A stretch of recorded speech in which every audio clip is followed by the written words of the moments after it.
Sabe quando o dia termina e você tem a sensação de que nada aconteceu? Quando você vive procurando motivos para continuar, mas nunca encontra? Era uma interminável busca. Não sei ao certo em que momento eu virei essa chave. Mas só sei que depois disso, tudo foi diferente.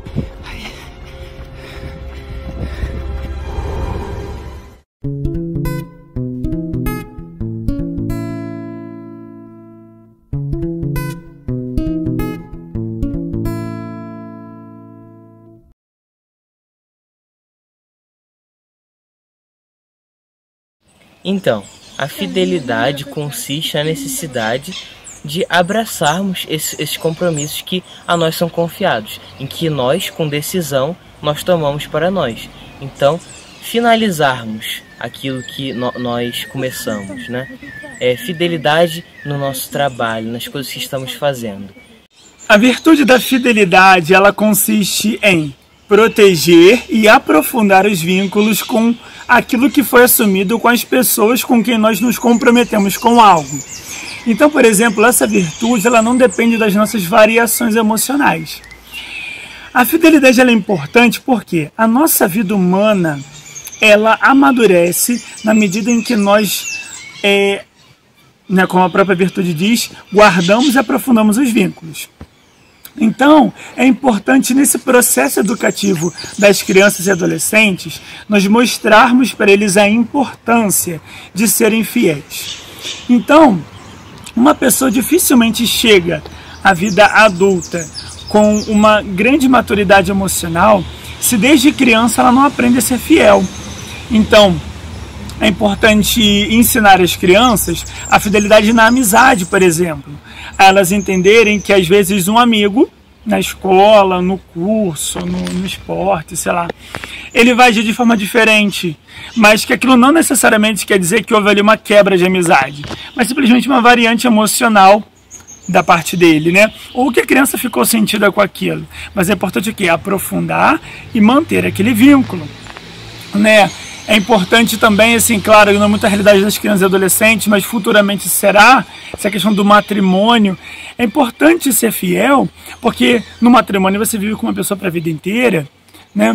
Agora, outros valores também, né, de fidelidade, como a fidelidade à pátria, ensinar a criança a honrar a bandeira do país, o hino do país, né? A fidelidade à própria família, ensinar a criança a não falar das coisas do sigilo familiar, da intimidade familiar, a honrar o nome dos seus pais, o nome dos seus parentes, né? É importante essa fidelidade também com todas as outras coisas. O clube em que joga futebol, a academia em que faz natação, a escola em que aprende violino. A fidelidade ela é importante para nós. Ela faz com que nós criemos coisas estáveis, relações estáveis com as pessoas e com as coisas. Naquilo que se trata de um compromisso, a fidelidade faz também com que nós superemos essas flutuações emocionais que muitas vezes nos roubam do sentido do dever, né? Grandes coisas são conquistadas por pequenas fidelidades, mantidas, né? Então, hoje em dia, a gente vê que essa cultura do descompromisso, essa cultura do provisório que nós temos vivido, que já começa ali com as crianças, faz com que os adultos, eles, na sua vida social, muitas vezes não contribuam ali com a nossa unidade social, política, que a gente esquarteja a sociedade. Então, se a gente espera que através dessa educação das crianças e adolescentes haja ali uma renovação dos valores e eu diria também uma continuidade dos valores morais estáveis que sempre existiram, a gente precisa fazer com que elas, já desde cedo, entendam a importância de serem fiéis e de guardar os vínculos livremente assumidos. Bom, agora nós iremos falar um pouco sobre a virtude da compreensão, que ela nos leva a ajudar os outros, onde nós saímos de nós mesmos vendo a perspectiva do outro pelo ponto de vista dele e não pelo nosso. Nos ajuda também a perceber e a entender diversas coisas. A virtude da compreensão é aquela no qual nós entendemos o problema do outro de acordo com a perspectiva dele. Então é essa virtude que nos leva a conseguir ajudar o outro e não nos impor. Porque é muito fácil nós chegarmos para uma pessoa e falar, olha, esse problema é só resolver assim, assim, assim. Mas não é isso, né? Porque é preciso entrar no problema do outro e a partir do ponto de vista dele, da ótica dele, conseguir então ajudar ele. E isso é a virtude da compreensão. A partir do momento que eu consigo enxergar a realidade do outro pelo ponto de vista dele, eu consigo começar a trabalhar e ajudar ele a ver aquilo a partir de uma outra maneira ou de um ponto de vista menos depreciativo. Sim. Como, por exemplo, quando o seu filho ou o seu aluno ele faz uma pirraça. Então, óbvio que você vai desculpar aquele ato, mas além de castigá-lo, você vai ajudá-lo com esse problema. Você vai se colocar no lugar dele e vai ajudá-lo com isso. Porque às vezes é um problema para ele que é impossível e que ele tem que resolver à base da pirraça. Mas aí você vai ajudá-lo, entrar, compreender o porquê que ele está fazendo isso e assim ajudá-lo, né? Não castigá-lo já direto. Porque as crianças elas têm necessidade de saber o porquê das coisas. Então você vai ajudar o seu filho a olhar a partir de uma maneira de exemplo. Uma criança tem 5 anos. Não tem como eu, com a idade que eu tenho, chegar e falar por que você fez isso? Isso pode gerar isso, isso e isso. Pode acontecer isso, isso e isso. Porque uma criança de 5 anos, ela não é capaz de olhar como nós adultos vemos. Mas é você olhar a partir do ponto de vista dele e a partir desse ponto de vista ajudar ele e mostrar também o porquê que o que ele fez está errado. Exatamente. E a virtude da compreensão ela também está ligada à virtude da empatia, onde nós olhamos o problema junto com a pessoa. Mas ela também nos convida a viver a virtude da compaixão, onde nós vamos viver aquela situação com a pessoa, né? Não só olhar, não só compreender, mas viver com ela.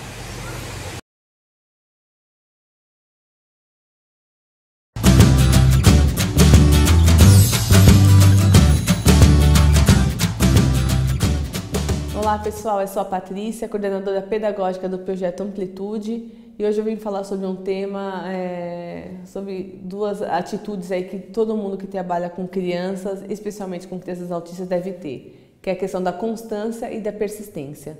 Então, o que quer dizer você ter constância? É você manter uma linha de trabalho, né, por um determinado tempo. Então, assim, eu sei que durante o período de vida da criança, várias intervenções nós temos que fazer, mudar a metodologia ou a forma de apresentar uma certa metodologia, mas essas mudanças têm que acontecer gradativas. A gente tem que usar, experimentar e depois de um tempo, né, caso haja necessário fazer alguns ajustes ou trocas, a gente fazer. Reluto muito com as mães que querem fazer tudo ao mesmo tempo e acabam não fazendo nada direito, né? Então é importante que você tenha estabelecido aí os objetivos dessa criança e reserve um tempo para fazer o trabalho, o treinamento específico, o ensino dessa habilidade no tempo que for apropriado. E o que é persistência, né? A persistência é você, apesar de todas as dificuldades que surgirem, você tem que se manter firme nesse caminho que você escolheu.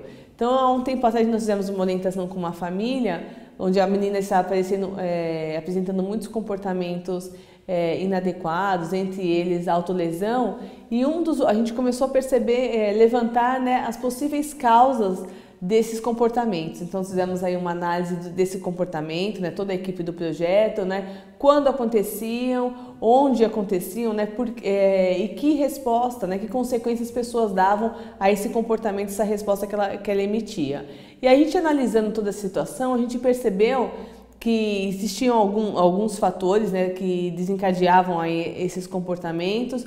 Um deles era a questão da diferença, né, de tratamento que o pai e a mãe conduziam as situações com a menina. Então, assim, a gente vê uma inconstância, né? O pai, quando a menina tinha um comportamento, o pai fazia uma certa coisa e a mãe fazia outra.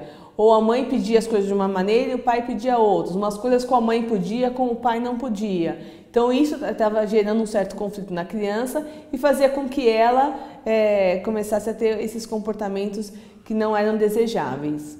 A outra questão, também nessa família, a gente percebeu que a família, ansiosa para que a criança se desenvolvesse cada vez melhor, começou a sobrecarregar essa criança de atividades. Então a criança ia para a escola de manhã, 2 vezes por semana vinha ao projeto fazer as intervenções, em outro dia ela fazia um acompanhamento em um outro local. E em todos os dias, né, no período da tarde, ela tinha um momento de atividade que a mãe sentava e fazia atividade com ela. Seja pedagógica, seja... o foco maior era pedagógico, mas a mãe fazia um treinamento com a menina específico todo dia. E algumas vezes, por exemplo, nos dias que ela vinha no projeto, ela chegava muito tarde em casa e fazia isso à noite. Então a gente combinou com a mãe uma escala. Essa persistência que a mãe apresentou é importante, porque estava desenvolvendo sim a sua filha, mas estava gerando também outros comportamentos. Então, neste caso, a gente orientou uma forma de condução que eu acho que é aplicável, né, para muitas crianças, se não todas as crianças. Quando a gente vai fazer algum treinamento específico e que a gente tem aí, observando a constância, a persistência, a gente não pode deixar de lado também a reação que essa criança está tendo. Então é muito importante. Então o que a gente estabeleceu para essa criança específica, antes de eu falar? Os dias que ela vinha para o projeto, então ela ia todos os dias para a escola, os dias que ela vinha para o projeto, ela não faria atividade em casa com a mãe. Então, assim, por quê? Ela já teve momentos de intervenções aqui, ela já teve que sentar e fazer as atividades, então em casa ela não teria. E nos fins de semana, ela poderia brincar com a mãe, assistir programa, a mãe podia até estimular através de brincadeiras, mas o sentar e fazer as atividades a gente não fazia. Isso é determinante para que a criança também diminua, né, esse grau de cansaço que ela estava vivendo, né? Escola, terapia, atividade em casa, todos os dias, os 7 dias da semana. Então a gente regulou isso, né? Orientou essa persistência da mãe. Então a gente enquadrou para os 3 dias que ela não tem terapia e no fim de semana não. E nos outros dias ela já estaria sendo estimulada aqui.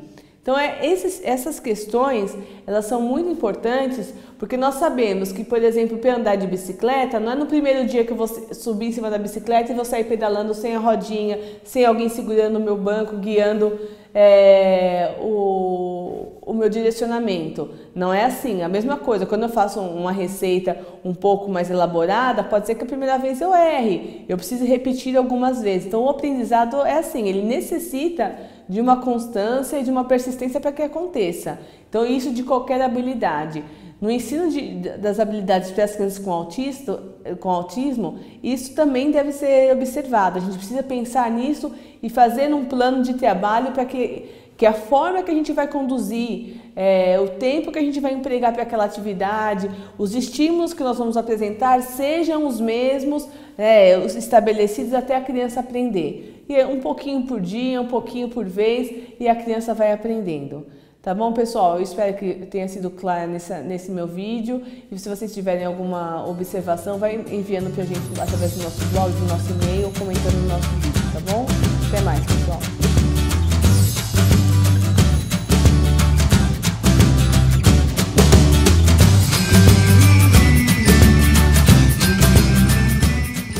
Olá, meu nome é Daniela Freixo de Faria e hoje nós vamos falar sobre o respeito.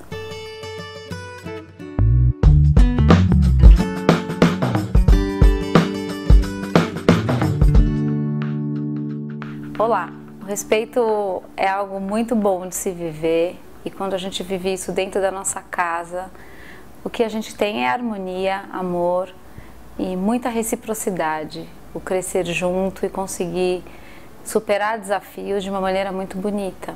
Mas o respeito também é aprendido, também é algo que a gente ensina e ao ensinar aprendemos e ao aprender ensinamos e as crianças aprendem e nos ensinam também. As crianças hoje nascem com o chip, como eu costumo dizer, e têm uma intolerância muito grande à falta de respeito, mas normalmente a forma de lidar com essa intolerância em algum momento passa a ser falta de respeito também. E isso tem me preocupado bastante, porque é algo que a gente precisa cuidar a partir de sempre, para que a gente não chegue no ponto da falta de respeito acontecer de maneira corriqueira, descuidada e sem propósito nenhum, e crescente. Isso me preocupa bastante. Então, o respeito ele começa primeiro, e a gente só consegue o respeito de qualquer pessoa quando a gente respeita também. Esse é um primeiro ponto crucial para qualquer relacionamento e qualquer relação que a gente tenha com qualquer pessoa. Para receber respeito, eu também preciso respeitar. Então, muitas vezes a gente falta respeito, a gente é exemplo de falta de respeito, pode não ser com os nossos filhos, mas talvez no trânsito, na forma como a gente trata as pessoas que trabalham para nós, ou as pessoas que a gente encontra na rua, ou uma atendente de uma loja. Muitas vezes a gente falta respeito com essas pessoas e a gente não percebe isso. E na hora que isso acontece, a gente está sendo um exemplo vivo da falta de respeito. Então isso é um ponto importante que nos faz crescer e nos faz crescer muito a respeito de como que a gente está cuidando do nosso respeito pelas pessoas, pelos trabalhos das pessoas e por toda essa vida junto que a gente leva com pessoas que a gente não conhece e com pessoas que o tempo inteiro a gente se relaciona. Nossos filhos estão vendo tudo isso e aprendendo conosco como é que eu trato alguém quando eu estou contratando um serviço, por exemplo. Então esse é o primeiro ponto. O segundo ponto é que quando isso escapa em casa, e muitas vezes vai escapar num chata, num feia, num eu não gosto de você, de maneira bem direta, é importante que a gente lide com essas situações e que essas situações não passem, que a gente tenha a constância, a coerência e a consequência direta desse comportamento. Porque a criança que percebe que às vezes eu xingo a minha mãe de chata e não acontece nada, ela tem esse espaço adquirido e é um espaço que ela vai usar quando ela estiver provavelmente muito frustrada, muito chateada com alguma coisa, não querendo dormir, não querendo comer, não querendo tomar banho, e ela vai soltar o chata e outras coisas mais que podem vir em decorrência dele ir ganhando vocabulário para viver essa falta de respeito. Isso não pode acontecer e eu acho que eu gosto muito dessa brincadeira do tolerância zero para a falta de respeito, tanto do nosso lado quanto do lado deles. A tolerância zero significa que nenhuma falta de respeito vai passar. E às vezes a falta de respeito ela vem até no me dá aí o não sei o quê, me pega logo, às vezes a falta de respeito ela vem sem nenhum xingamento, mas ela vem na forma de falar, na forma de cuidar do outro. E isso a gente precisa ser igual uma torneira pingando, a gente precisa ser muito constante, porque é na constância e é exatamente nessa repetição, e essa criança que toda vez faz isso, recebe essa mesma correção, que essa criança vai aprender a fazer diferente. Se isso cada hora funciona de um jeito, um dia passa, outro dia não acontece nada, outro dia toma uma bronca imensa, se a gente fica completamente sem foco nessa correção, essa correção ela não é eficiente e ela não acontece, ela não transforma. Então nosso objetivo é ser constante e tolerância zero à falta de respeito é algo que eu gosto porque não vai passar uma. E aí a gente fala desse segundo ponto, que é, e aí eu corrijo isso como?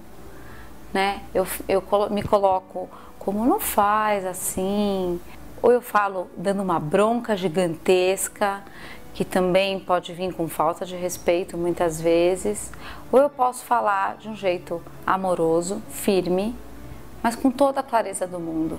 Olha, não fala assim com a mamãe que a mamãe não gosta. Ou eu entendi que você está precisando da minha ajuda para alguma coisa, mas não é assim que pede. Vamos voltar? Você pede de novo. Às vezes fingir que a gente volta a fita com eles funciona muito bem.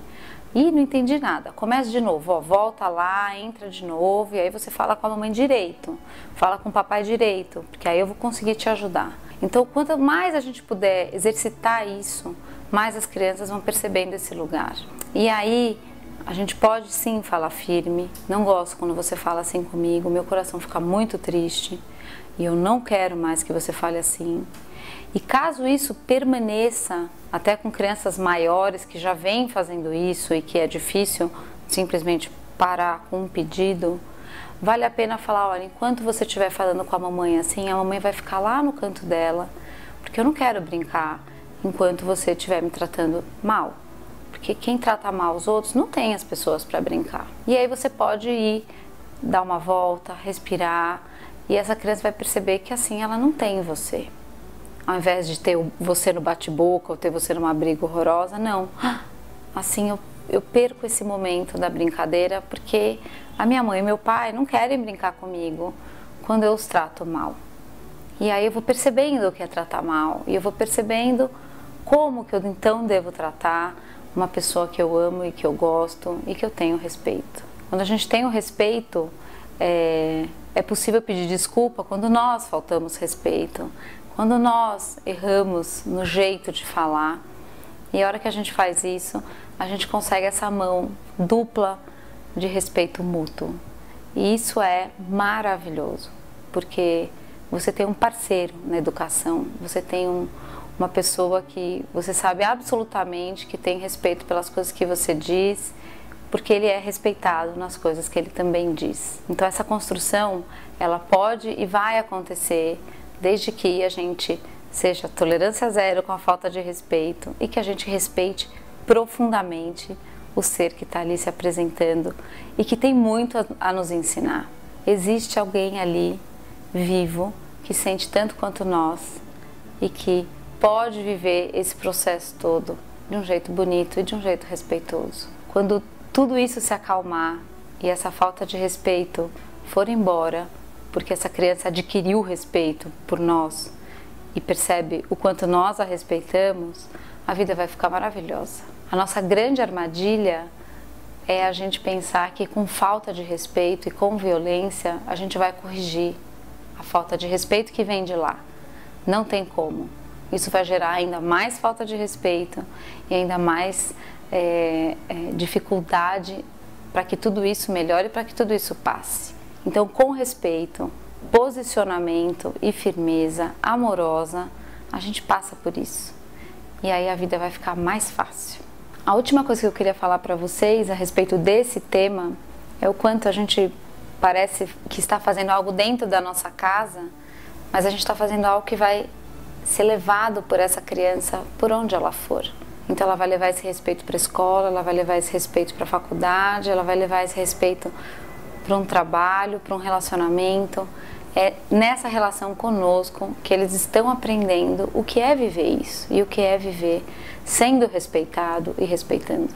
Ele vai exigir isso do mundo, mas ele vai oferecer isso para o mundo também. A dica que eu queria dar hoje para vocês é que vocês, pais e mães, e professores e professoras, avós, avós, que vocês façam uma grande pesquisa de quando que vocês faltam respeito com vocês mesmos, ou com alguém na rua, ou com algum atendente em algum serviço que talvez não tenha sido feito da melhor maneira, nos telemarketings, que eu acho que são um grande desafio, e principalmente com a sua família. Verifique que horas e quando isso escapa e perceba se você tem outra opção, outra maneira de lidar com a mesma situação de uma forma respeitosa. Isso aproxima, isso cura, isso transforma, isso faz com que a gente viva um amor pleno, verdadeiro e muito gostoso. O vídeo de hoje foi esse. Espero que você tenha gostado. Olá, meu nome é Daniela Faria e hoje a gente vai falar sobre as crianças agressivas.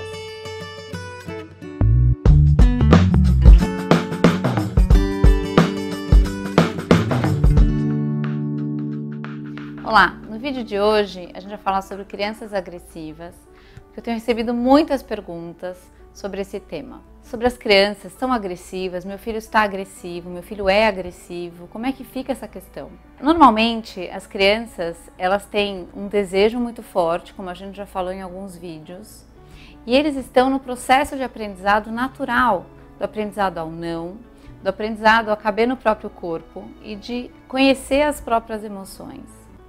A hora que a gente tem que conter tudo isso, tem que caber dentro do próprio corpo e ir aprendendo a conviver nesse mundo e aprendendo essa noção de que eu posso me considerar o centro do mundo, mas existe o outro, e eu estou nesse processo de aprendizado, muitas vezes a raiva ela é um sentimento que aparece. A agressão é uma maneira de comunicar esse sentimento, mas ela não é uma agressão, ou a agressividade ela não aparece de maneira consciente ou intencional, principalmente nas crianças menores. Ela é, na verdade, uma resposta natural de um desconforto que essa criança vem a sentir. O que tem me assustado bastante é perceber que os adultos, nós, muitas vezes ficamos assustados com essa criança, pensando que essa agressividade pode ser algo da criança, ou pode ser algo que ela tenha algum problema, ou pode ser algo que ela tenha como característica e não como parte do processo dela de aprendizado.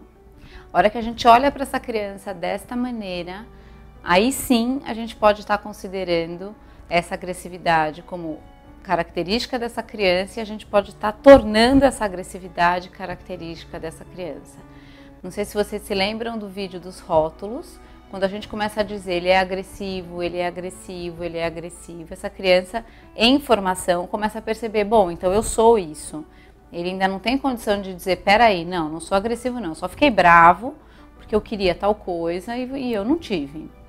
E nesse processo da nossa dificuldade imensa como adultos de dizer não, as crianças têm explosões de raiva cada vez mais fortes, porque o que elas se habituaram é a ter as coisas ou as coisas funcionarem da maneira delas. Então as crises agressivas ficam cada vez mais fortes. Por quê? Porque o tempo de conforto ou o tempo dessa sensação das coisas funcionarem do jeito que a criança se sente realizada ou tem o desejo realizado, tem acontecido com mais frequência. E isso faz com que essa criança crie exatamente esse aprendizado. Eu desejo, eu tenho. A hora que eu não tenho, eu entro em crise imediatamente, como se eu virasse uma chavinha e vem a crise grande de agressividade e de raiva, com grito, com choro, com jogar as coisas no chão, com muita fúria. E os adultos logo se assustam porque imaginam que aquilo é muito descabido e pensam, nossa, mas ele tem algum problema, ou que ele é muito agressivo, ou o que será que acontece para ele ter uma reação desse tamanho? A reação desse tamanho vem de alguém que não está aprendendo nessa caminhada pequenininha os nãos e o processo de frustração em si com as pequenas coisas. Por isso que essa frustração ela é tão importante e por isso que esse assustar com essa grande reação que a criança tem é tão perigoso. A hora que a criança entra nesse estado agressivo, e aí é um estado, ele não é um ser agressivo, a nossa conduta precisa ser ainda mais tranquila, de dizer assim é que a gente não vai conseguir mesmo continuar nem a nossa conversa. Você se acalma e aí a gente continua para ver o que a gente vai conseguir aqui. Mas desse jeito a gente não vai conseguir nem continuar conversando. Muito mais do que entrar no medo ou no susto. Olha que essa criança que está nesse descontrole nos vê assustado, essa criança também fica com medo. E ela também está perdida, porque ela nos vê muito perdidos também. Então, essa confusão do meu filho é muito agressivo, ele tem esses grandes ataques de fúria, ou esses grandes momentos de raiva, preste atenção. Porque esses momentos, eles normalmente vêm seguidos de uma negativa, de um momento de frustração. E preste ainda mais atenção, se olhando para trás, ele não tem tido poucas oportunidades de ter esse aprendizado. Isso faz com que esses momentos realmente fiquem mais difíceis e faz com que as crianças tenham esses ataques de raiva mais fortes conforme elas vão crescendo e conforme o aprendizado vai ficando cada vez mais difícil. Então, pais e mães, nós temos que nos posicionar. Nós somos o norte, nós somos o leme desse barco. E essa criança, quando ouve não, quando tem a direção, quando tem a margem do rio, ela pode crescer. A hora que ela está nesse descontrole, o que ela está pedindo, o que ela precisa é contenção, é margem do rio, é segurança. E não ter o que ela está pedindo, ter o brinquedo, ou ter qualquer coisa que ela precise.